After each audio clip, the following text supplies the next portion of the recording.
The following podcast is brought to you by Pro Wrestling Connect, Australia's newest choice for event management and brand development specialising in pro wrestling. And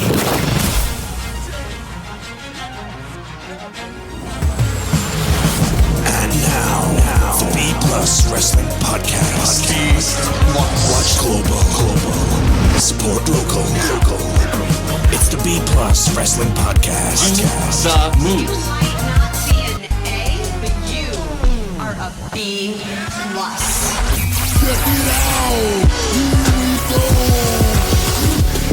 You wanna mess with us? 'Cause we're steady on the ground. Good afternoon, ladies and gentlemen out there in the B plus land. It is me, it is I, the one they call Mr Myster1ous, and this is the Impact Zone.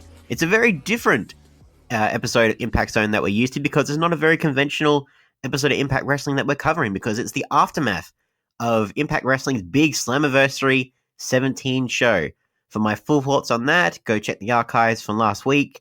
It was a very big week for Impact Wrestling. They had Slammiversary, they had a couple of their Impact Plus exclusive shows, they had their last episode of their tapings going into Slammiversary. A lot happened, and a lot to unpack, so if you want the full recap, go back to last week, and for a more of an analysis, we have this episode of Impact Wrestling, because this is a very...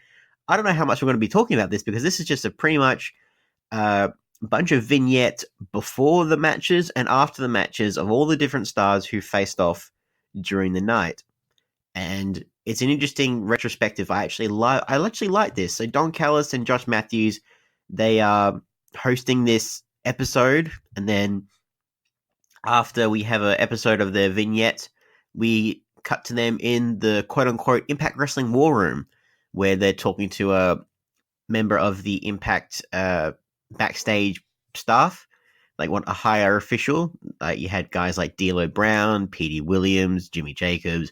There are a lot of big people that they had. Like they were kind of peeling back the curtain in a little way. There was a match we can discuss here. So at the very least, I'm going to do that. But in terms of this entire episode was dedicated to explaining what happened at Slammiversary, what we could potentially see for the future. I like this. I like this idea of storytelling, that you don't necessarily have to have the wrestlers immediately start wrestling again the day after a pay-per-view. There's less is more sometimes. Like, some people do more is more, which is, it has results sometimes. But in terms of like Impact Wrestling, they don't need to pump out a dozen shows a day. They do not need to. They just need to keep things simple, and this is exactly what they're doing. And what's more simpler than just two guys who are getting better and I think the chemistry between Josh Matthews and Don Callis, they're really kind of finding each other's like mindsets in announcing. Like, not to say they didn't have it before, but I don't know. These past few weeks, they're slowly getting into it. Like, except when Josh Matthews is watching his wife wrestle. Aside from that, it's fine. It's fine. So I'll start with the first vignette. So this is the vignette of Moose and RVD. So after their match, of course. So RVD came into this confident as all hell, thinking like, Moose isn't a problem. He's been at this mindset the entire time. Moose isn't a problem. I'm so great. Everyone's trying to copy me. Da-da-da-da. Gets his ass kicked. And yeah, everything in his arsenal, Moose had a counterattack for. And yeah, watch it. It does put out, like, the Don Callis and Matthews, they also mentioned that Moose could possibly be in the world title picture because how successful he's been doing since signing with Impact Wrestling. Like, well, yeah, he should be. Maybe not quite yet, but yeah, like the fact that they allowed him to beat RVD shows that, yeah. And what I didn't like about this, because this whole thing, the fact that Moose won was to put him over as a future world title contender. So RVD should, in the post-interview, put him over as a future world title contender. What does he do? Yeah, like, he's mumbling, he's rambling, he's just like, do I have to prepare more for Moose? No, I just need another try because I'm RVD. And he's just, like, you usually want to go through the camera and just like, RVD, bitch, be humble. Like, just say, like, yeah, I got my ass kicked. You know what? Moose is a great competitor. He had, he didn't take the ego out of it. Like just if it was anyone else, this is like attitude befitting of a heel character. Just like not admitting that he's wrong, thinking he's so great. Like just he acknowledged the fact that Moose is a phenomenal athlete, but he's just like, no, I don't have to reassess my style. I don't have to train harder or anything else. I just have to have another chance because I'm RVD, the whole effing show. Well, the whole effing show needs to get with the program. And if this match does happen again, Moose needs to really enforce the beating if that's what's going to happen. I don't know where they can go with this with RVD when he returns to Impact Wrestling, but we'll see what happens there. So again, so everything that I'm covering, guys, you'll hear my full thoughts on it from last week. So this is just, it's a nice, interesting retrospective, and at the same time, it's little additional thoughts, which is, I kind of like this. I kind of like this whole thing that we're doing here. The next segment we had was Killer Cross post-match and Eddie Edwards. This was awesome. Like, the scene, the image of Killer Cross with the bloody smile and the priest face paint that he had, straight up Joker vibes. Like, I mean, it was beautiful. I am a big Joker fan, for those of you guys who don't know. And just that imagery is wonderful. Like, so they're talking beforehand. Eddie is like, I don't know what's about to happen, and that excites me and everything else. And Killer Cross is just, he's playing the mind games and everything else. Like, some say that his face paint reminded them of Vampiro from back in the day, especially with the cross that was like right in the center of his forehead. That match brought a lot of emotion. Of course, the big climax, the big conclusion was Eddie Edwards breaking Kenny 2.0 into and using the pieces to cut open Killer Cross's mouth.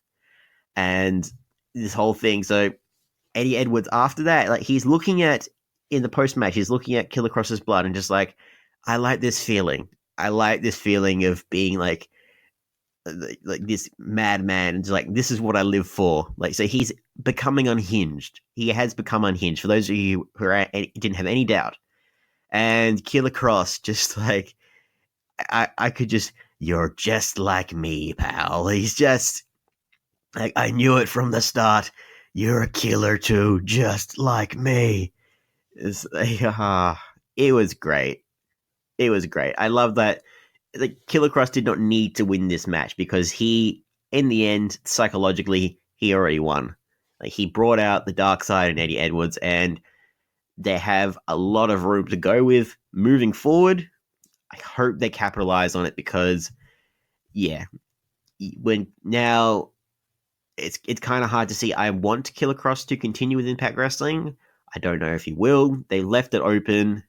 They haven't killed him off yet. And they could have killed him off a couple weeks ago. So now we've got an unhinged Eddie Edwards and just a Killer Cross. So I was worried that he would come off looking sillier after this feud. Nope. He's still as conniving and calculating as ever. So either way, both men have come out looking great from this entire thing. Next thing, so we cut back to the break room, the war room, where Don Callison and Josh Matthews introduce Zombie Princess Jimmy Jacobs to talk about the Fatal 4-Way Monsters Ball, which in my opinion was the best match on that entire card, and something I never thought I would say when I was reviewing it. Jimmy Jacobs stated that he thought the match was out of this world, and that the best ones that shine throughout was, of course, Taya Valkyrie, Taya Loca, and like, those who might not look like they can get in touch with their dark side are always the ones that surprise you. And I love that quote, and that is such a true thing. I need to frame that on my wall or something. I need to like look at that quote. Just like, that is so true. That you do not know the battles that people are facing, and you do not know what people are capable of, right? And yeah, this is exactly what Taya Valkyrie utilized to retain her title. Don Callis forwarded that, like, he agreed that Valkyrie is a great champion, so they still have a lot of faith in Taya, and that her name should headline more because of how powerful she can be in the ring. So this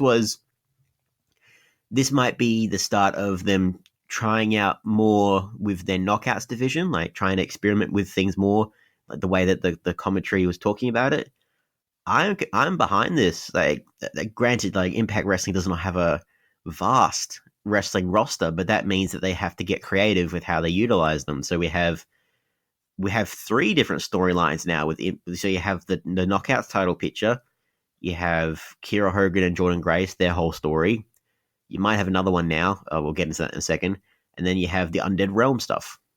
So, I like this. I do like this, and it's the best stories that have that say how women are strong, women are empowered, and everything else. Like, it's the ones that show it and don't say it. They're not out to outwardly say it. They just go out and do it, and those are the best kind of stories in my mind. Like, that's why you have, like, you love stories like Milan. Just like, it's showing, not telling, and yeah. So coming back from the break, guys, we had a look at the Impact Tag Team Championship picture. So the North last week, to the shock of many, including myself, they beat LAX at Bash of the Brewery, and they became the new tag team champions. And because of that, the match at Slammiversary became a triple threat. The North defended against both teams, Rascals and LAX.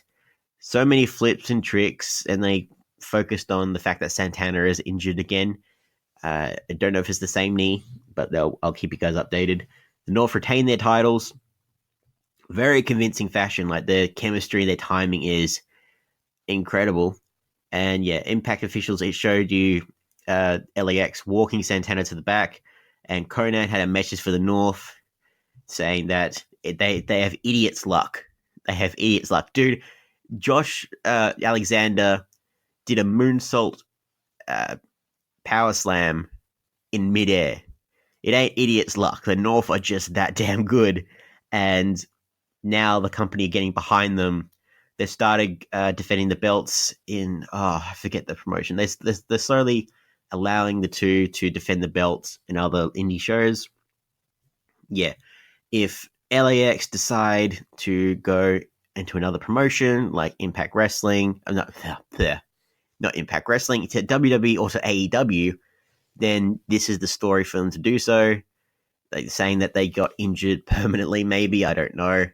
But it gives them a little wiggle room so they can negotiate and to try and keep LAX in the Impact Tag Team roster, because they need, like granted, the LAX were the big fish in the small pond with the tag team division, but you, at the very least, you need more tag teams in that division, and Impact Wrestling needs all the stars that they can muster to retain with the revolving door of talent that they have. It's just, it sucks, man, because I love Impact Wrestling, and it's ridiculous the fact that they continuously have to deal with all of these stars like coming and going. It's a mess. It's an absolute mess. So at the very least, it shows that Josh Alexander, Ethan Page, they're great. The Rascals, I love this. So they saying they're going to have to train harder. They're going to have to do what they're doing. They need to break this losing streak, which it's not really a losing streak because they've had wins. They had a win against Laredo Kid a few weeks ago in their triple threat, like 6-man tag team match. You know, that they aren't on a losing streak per se. Just like in terms of championship, like going for the title, that's a losing streak for them. But they were trying to make it seem like they are like hard times. But they're saying they're going to train even harder.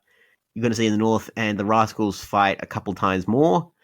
That definitely seems like the right thing to do, especially if LAX are going to go away. It gives you enough time to focus on some more talent, like some more tag teams, and get them getting ready for the caliber of wrestling. So maybe the Deaners might be the next contenders afterwards. Who knows? Do I think they would win the titles facing off against them? Not this time. I hope the North have a lengthy title reign. The Kings of the North, long may they reign. Promotional consideration paid for by the following. This month we are sponsored by Grapple, a fantastic new wrestling app available on iOS and Google Play completely for free, where you can rate all the matches that you watch in WWE, Impact Wrestling, New Japan Pro Wrestling, all across the world, and we are even getting Australian wrestling involved in the Grapple app rating system as well, starting with PWA Pro Wrestling Australia. Their Green Label event from the other week is up there. The Black Label event, All Eyes on Troy, is up there. And the last 2 years of events, at least, are up on Grapple right now for you to rate so that people can get around our Aussie wrestling and see that we are just as good as anywhere else in the world. Basically, Grapple is a Rotten Tomatoes for wrestling. Now we all get a say. It is the democratization of match rating systems for pro wrestling. It's amazing. So I get to say, you get to say, you can follow me on there at Greg Unchained. You can follow Big Boy Mikey at B+_Big Boy, at Mr Myster1ous is on there, at Danders is on there, at Jay is on there. We're all on there rating the matches that we watch. So follow us, we'll follow you back. Let's build this community and get as many Australian wrestling fans onto the Grapple app as we can. You can download it right now. It has over 30,000 matches on there going back to 1985, 15 promotions around the world. There's so much to do on the Grapple app. It's a great little community, so get around it. It's Grapple, GRAPPL.co, and it's for free on App Store and Google Play. Get around it.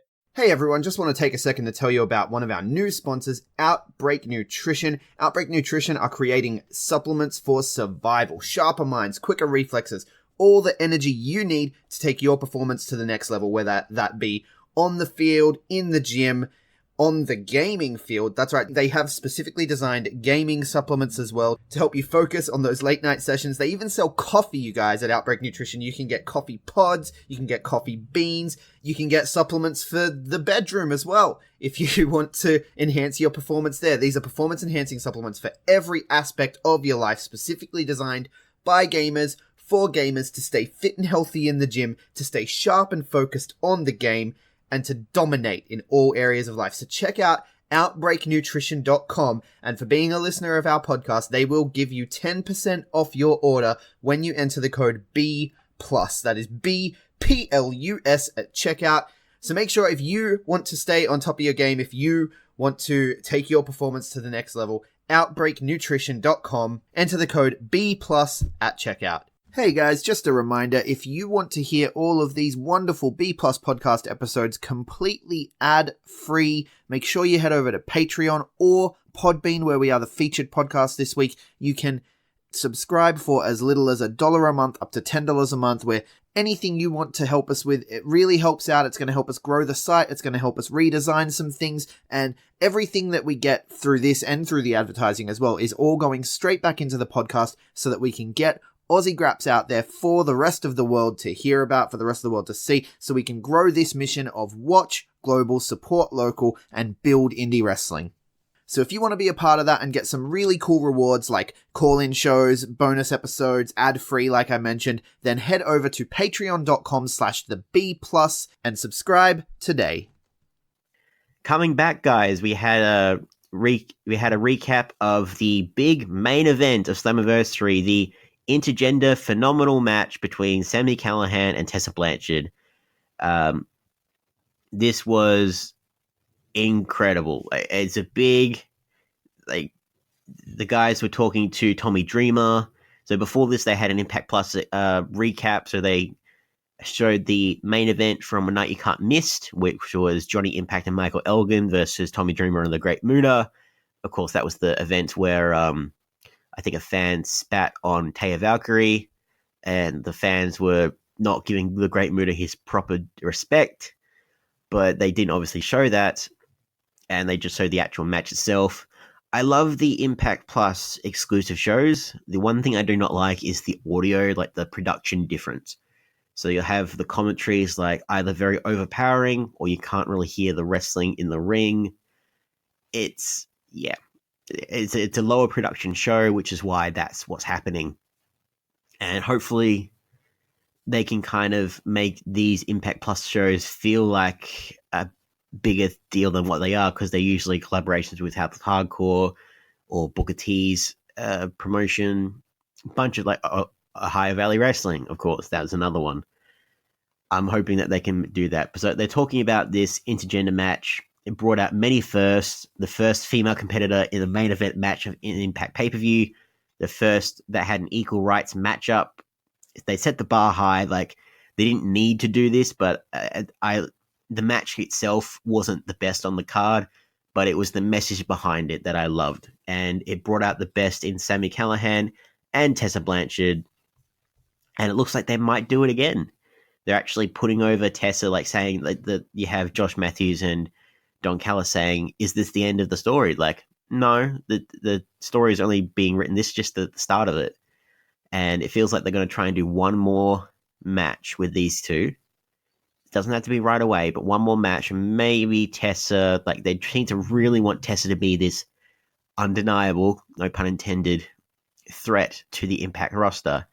And maybe if she were to have a victory over Sami Callihan again, like Sami Callihan, then maybe, dare I say, world title contender. Like it seems like they want to try and make a mark somehow.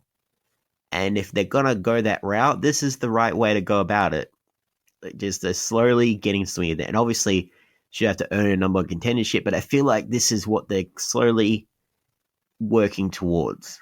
I could be wrong, but they were trying to get behind Scarlett Bordeaux as this big intergender wrestler, having her away from the Knockouts division. And if they can't have Tessa going after the Knockouts title right now, then yeah, make history in other ways. Like, I'm all for that. And of course, you had the recap of Rich Swann and Johnny Impact. They had their climactic showdown. So what happened there was, like, now we know, like, for those of you who didn't listen to all the rest yesterday, we find out from last week, Johnny Impact has finished his contract with Impact Wrestling. He actually finished it like last month, but he chose to have like one last match at Slammiversary to finish the storyline between him and Rich Swann. And the way they've actually done this is pretty clever. So Johnny's pissed off at Bravo. He's saying he's trying to blame everything else for why he lost, like the bad lighting, the ring conditions, the fans, everything else. Then he's saying, and you, Bravo, I blame you. This is all your fault. I don't know how, but it's your fault. And he just walks out. And then Taya immediately follows after him, follows after Bravo. Like, what did you say to him? Everything is your fault, Bravo. And it feels like they're going to cool off on Johnny Bravo. He might return to the referee position and try and sweep this under the rug, or he might still accompany Taya moving forward. Taya does need someone to, like, this will be indicative of how her reign can be moving forward. They either keep him around to help her reign go a little bit longer, or they put him back in the referee position and Taya might just lose to the next contender. I think that's what's going to happen here, but very clever how they did it. Again, revolving door of wrestlers. Absolutely sucks that they've done this, that Johnny Impact has done it. And now, granted, he is a free agent. He can still have some matches with Impact Wrestling, that just not, like, they can't have much storylines devoted to him now, which, yeah. And the thing is as well, Taya Valkyrie is still under contract until the end of this year. So he can't wander too far away from Impact Wrestling. Not really. I mean, like, how are they going to explain that? Like, that, dare I say, the king and queen of Slamtown are going to have marital issues on Impact Wrestling? Is that what we're going to see? They're going to, Slamtown is going to be split in two from the news that Johnny Impact is no longer with the company. It sucks. I would love to see him back. Maybe like to pad out the world title picture down the line. We'll see. We'll see what happens here. So the next vignette, of course, a nice seamless little transition, is to talk about the world title picture and the recap of Michael Elgin not winning against Brian Cage. And of course, he wants another shot at the title. Shocker. And yeah, I can see them totally doing this. Like, these two had just like a big boy Hoss smash off. Like, it was wonderful to see. And I love the fact that it wasn't a big power move that put away Michael Elgin. He just rolled him up. He just did a quick sly roll up. Brian Cage, very sly man.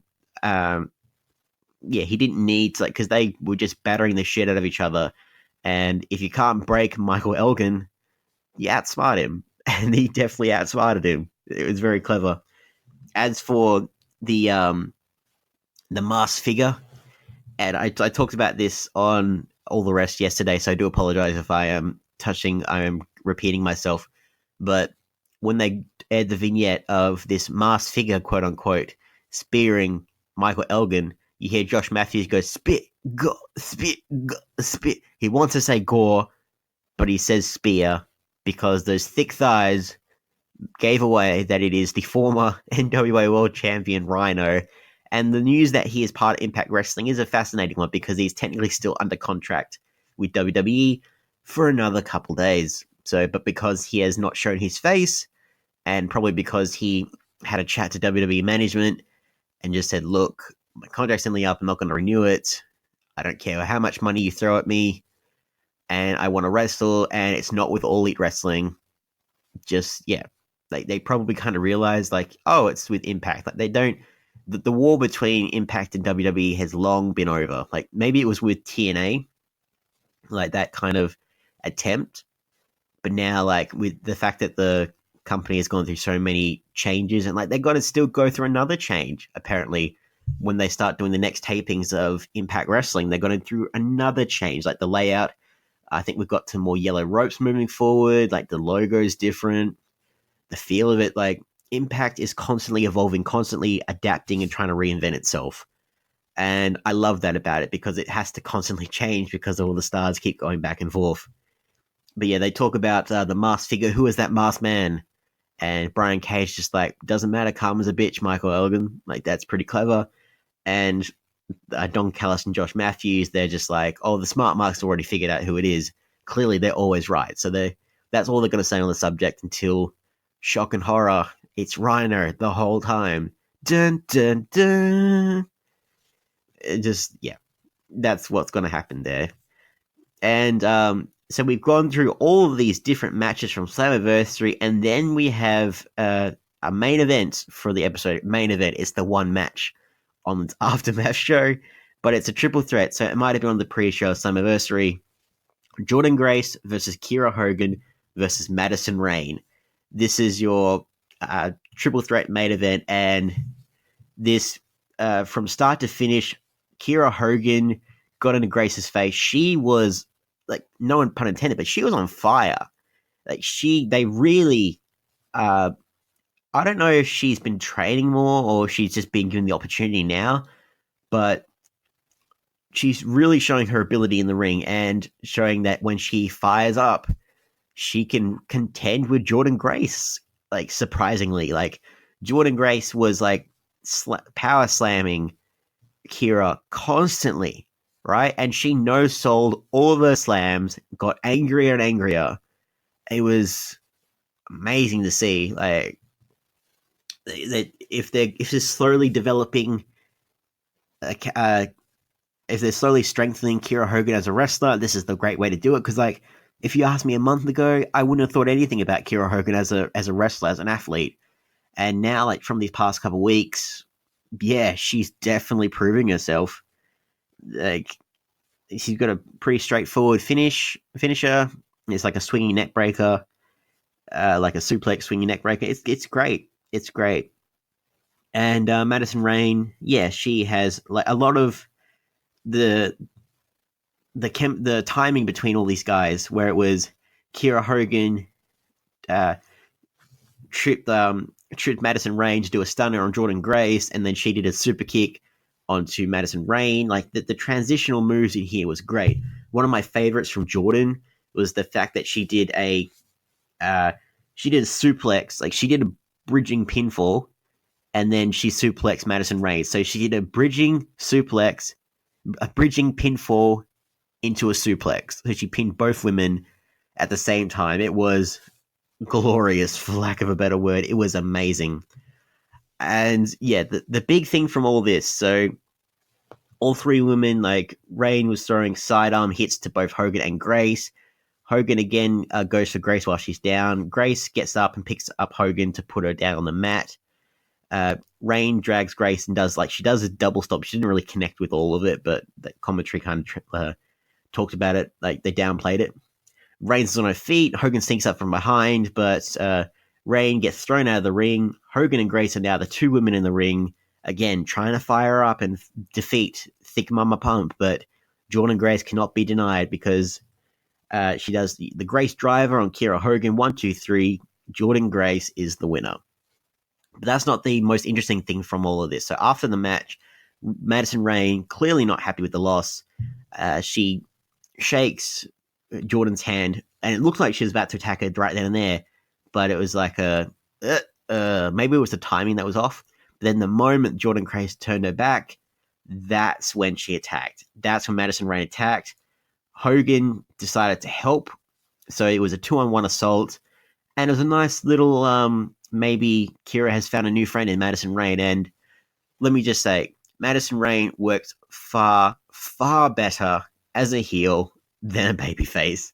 That the Queen Bee gimmick, it works far better when Madison Rayne, like, she was, like, let's not forget, she is a 5-time Knockouts champion, a former Knockout tag team champion, but she did that as part of the Beautiful People. And the Beautiful People were a bunch of vain knockouts, and they were the high school, they were the bitchy ones, they were the high school, like, all of that, right? And there's only so much you can do when you're called the Queen Bee and trying to make it seem like you're all that. And yeah, it needed to happen because Madison Rayne was just, she wasn't really doing much. And again, she had the same promo day in, day out for everybody. And I don't know if this is a complete turn now.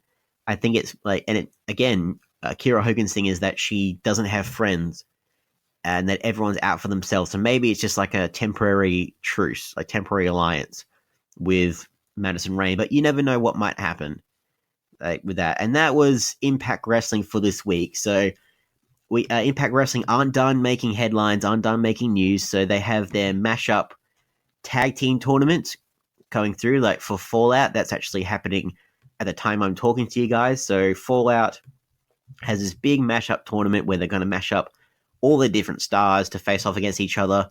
I don't know if this has tag team title implications. I would like to think that it would, to kind of give it a little bit of consistency and give the North like a really weird challenge. But the teams that have been announced so far in this tournament, so you have Eddie Edwards and Moose, that great classic pairing there, versus Rohit Raju and Cody Deaner. Like, that's some of the announced teams so far. You had Michael Elgin and Willie Mack have been teamed together. That's a lot of meat in that tag team there. And you have Dave Christ and Trey of the Rascals are going to face off against Sammy Callahan and Tessa Blanchard. They have to work together before they can kick each other's asses once again.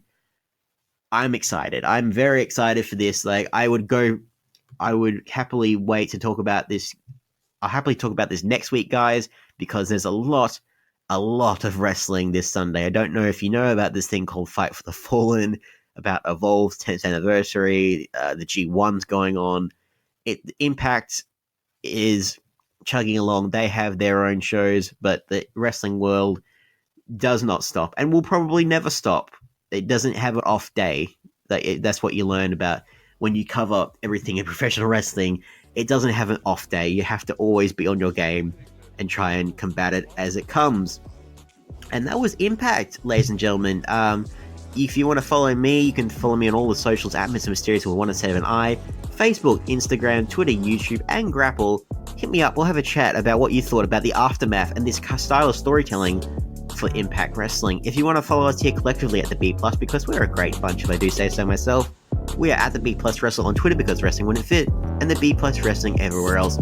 Remember, guys, I always say it, but seriously, our Patreon, any amount you can donate would be greatly appreciated so that we can keep giving you guys what you want, when you want, showcasing the very best of Australian wrestling, keeping you up to date on all the wrestling news from around the globe. Like, share, subscribe, hit that 5-star review. I've been Mr Myster1ous for the Impact Zone, and I'll see you later.